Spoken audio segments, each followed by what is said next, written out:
Linis na. Daming kamote, oh. Ang daming kamote.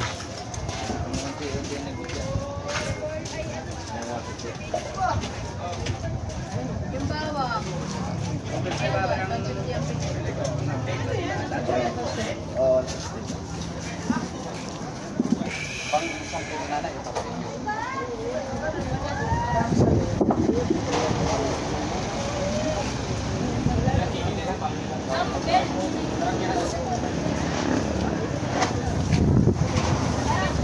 Pangat na sa yote. Pangat na sa yote. Oo. 650 yung isang ganyan. Yes. Ay, 630. Bigay ko sa iyo, Sir Maki, yan. Linis lang yan, hindi pang display na. Kumbaga, ano na talaga. Kapag kasi yung tindera ng isang asawa kong makulit, gusto kong dilinis. Siya na lang doon maglilinis. Hindi kasi meron siyang, ano, meron namang pagkakataon na yung, ang intero, ang daming pangit. Nakakaranas ba sila nun? Oo. Diba? Iyan, sigurado na. Sigurado na yun na i-display mo na lang. Grabe carrots, no? Ginto. Magkano ko ano? Wow. Para 200 mahigit. 180 nga lang eh. 180 lang benta namin sa 180 ang carrot, may gulay. 180. Lalayas nga ako mamaya. Sino naiiwan dito? Sila. Eh, kailangan ko kasi mag-ano eh. Kailangan kong magpondo sa credit card eh. Magtatagbayad eh. Alam mo naman, credit card. Ano ba nilalagay doon sa ano? Doon sa ginatang santol? Hindi ako marunong magluto, sir eh. Sarap, no? Sorry naman. Hindi ako marunong magluto nun. Ginatang santol. Pinaanghang.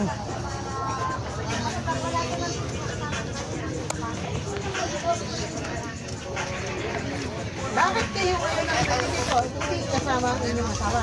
Nako. Buisit yun eh.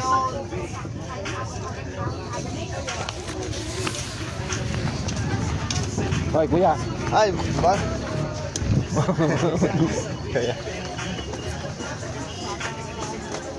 Iniisip ko talaga si Sir Maki. Bakit mo raw naman binigay lahat? Nagtaka tuloy ang mga cashier. Ang aking kukuha doon, pick up ako. Nagtataka doon ng cashier. Bakit? Eh kasi, ang laki ng aking pinapurchase. Oh, sabi ko maliit pa. Sabi niya, oh, ito? Sabi ko, hindi, sanay. Sabi ko, sanay ako kumuha ng ganyan. Sabi ko sa Tagaytay pa nga eh. Paano ganito? Sabi, buti nga, inagaw ko na yung customer ng Tagaytay eh. Yan. Aray ko, parang bagong deliver niyo yung iba nun eh. Oo, bago nga. Hindi pa natutuklasan dyan. Hindi pa natutuklasan, meron na. Kasi ang ginawa ko, in-email ko yun sa buyer. Sabi ko, pakisama sa assortment book namin tong sa forum na to. Dati, hindi, ang alam ng store manager, hindi kasama sa assortment book eh. Ang ginawa ko, in-email ko yung buyer. Sabi ko, paki-add. Nung makitang biglang nawala, eh, di ba, binunghuli mong kinuha.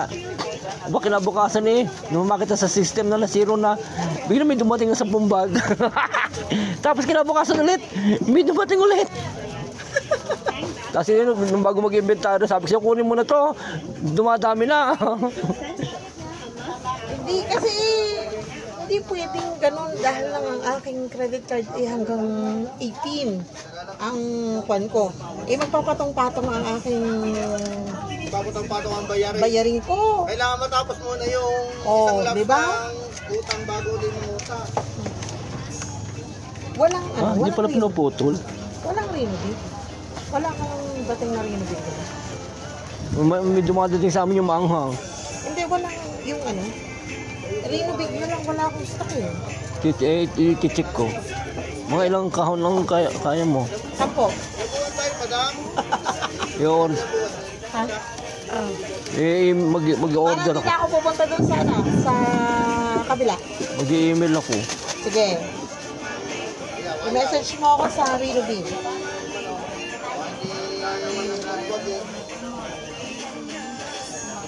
May Rino Small pa ako doon eh. Doon ko yung kinuha sa kabila eh. Di ba, kilala mo ba yung si Mr. C? Yung kaaway, yung binibigyan ko dati sa Tagaytay. Oo. Parang hindi na yata siya kumukuha doon eh. Eh kasi merong... Ang dami na to sa Imos. Hindi. Oo. Nung last time na wala, naubos na siguro mga 5 bag na lang nasa bahay ko nun. Eh di nagsabay kayo ni Sir Christian. Sabi sa akin ni Sir Christian, wala daw dumadating sa kanyang sa Palapala daw meron, marami.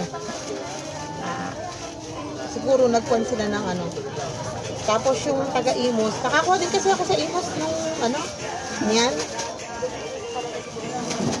Nakakuha din ako sa Imos nung wala ako makakuha dito. Nakapag-Imos ako. Meron nagturo sa akin kung sinong aking lalapitan doon.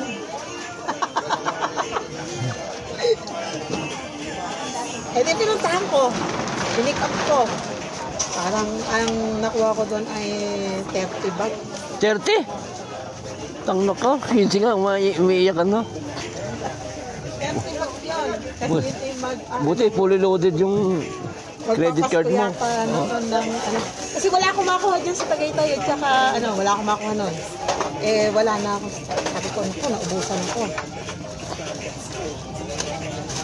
Pag nag 30 bag ako doon. Ang mahirap lang Benta rito, parang benta yata dito, mga 320 na eh. Sila. Pero ako po. Gawin mo 3, sumabay ka. Hindi ko maubos dito. Grabe ko. Grabe kasi ha. Saan ko yung dadalhin na palo?